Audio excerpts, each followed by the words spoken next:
पहला क्वेश्चन आपको दिख रहा है यहाँ पे एक इलेक्ट्रिक डाइपोल दे रखा है यहाँ पे प्लस क्यू और माइनस क्यू चार्ज। हम जानते हैं डाइपोल जो है प्लस और माइनस में बनता है। तो बोला है कि यहाँ पे शुरुआत में ये -2 और 0,2 पर रखा हुआ है। अब क्या कह रहा है कि ये जो पॉइंट पी है यहाँ पे, ठीक है, वहाँ पे पोटेंशियल क्या है, इस वजह से वी है। अब बोलता है अगर इस क्यू और माइनस क्यू को थोड़ा रोटेट कर दिया जाए और या 2 पॉइंट पर जो है मूव कर दिया जाए तो न्यू डाइपोल की वजह से जो पोटेंशियल आएगा वो क्या होगा, ये पूछा गया है। देखो कई तरीके करने के, एंगल निकाल के भी कर सकते हैं, लेकिन जो सबसे आसान तरीका मेरे हिसाब से वो देखता हूं मैं, क्या पता होगा पोटेंशियल ड्यू टू डाइपोल वो जो होता है K P vector dot R vector upon R cube. क्या होता है बच्चों, P vector dot R vector upon R cube. अब देखिए दोनों ही केसों में आर की जो मैग्नीट्यूड सेम रहेगा, ठीक है, लेकिन पी वेक्टर अलग अलग होगा। पहले केस में जो यहाँ पे मैं जो है पी जो है हमारा ये होगा P1 वेक्टर। क्या हो जाएगा बच्चों, P1 वेक्टर। तो P1 वेक्टर जो है क्यू और माइनस क्यू, कितनी डिस्टेंस इनके बीच में 4 mm, ठीक है ना, क्योंकि यहाँ 0,2 है, यहाँ 0-2 है, तो आप बोलेंगे यहाँ पे, और ये डायरेक्शन को क्या बोलेंगे आप लोग, जे कैप बोल देंगे। आप बोल देंगे यहाँ पे Q into 4 और क्या आ जाएगा जे कैप में, तो आप बोलेंगे 4Q जे कैप। तो ये कुछ हमारी जो है P1 वेक्टर आ जाएगा। आर वेक्टर जो है हम जानते हैं XI कैप प्लस वाई जे कैप, ठीक है, तो R1 वेक्टर जो होगा वो हो जाएगा हमारे पास 100 कॉमन ले लीजिए इन दो में से, तो बचेगा I cap plus J cap, ठीक है। ये वाली पहली वाली केस की बात है। अब हम बात कर लेते हैं अगर जब हम इस डाइपोल को यूं घुमा देंगे तो बताओ P2 वेक्टर क्या बन जाएगा।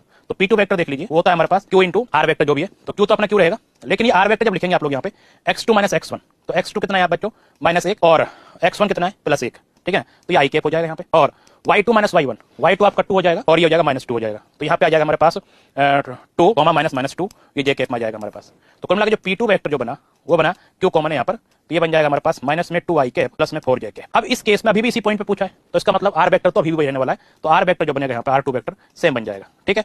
तो R2 वेक्टर सेम बन जाएगा, तो इसका मतलब ये हुआ कि R2 वेक्टर 100 कॉमन आने के बाद I cap plus J cap ही बचेगा, ठीक।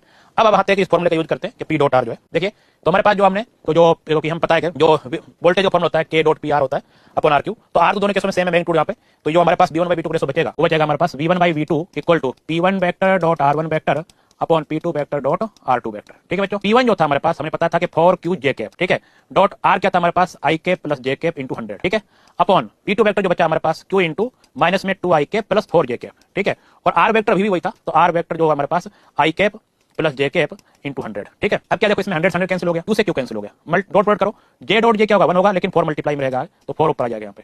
या देखो -2I कैप आएगा तो 2 वाला पार्ट, और प्लस में जे के साथ मल्टीप्लाई करें तो 4 आ जाएगा, ये जो बचेगा 2 बचेगा, मतलब हमें V0/V2 क्या बचा 2 बचा, तो V2 की वैल्यू कितनी आ जाएगी यहाँ पे V0/2। तो आप देख सकते हो यहाँ पे कि जो वैल्यू जो आ रही है हमारे पास कितनी आएगी V0/2। तो इसका ऑप्शन देखिए कौन सा करेक्ट होगा, तो V0/2 ऑप्शन इज करेक्ट, ठीक है। नेक्स्ट क्वेश्चन की तरफ मूव करते हैं, देखिए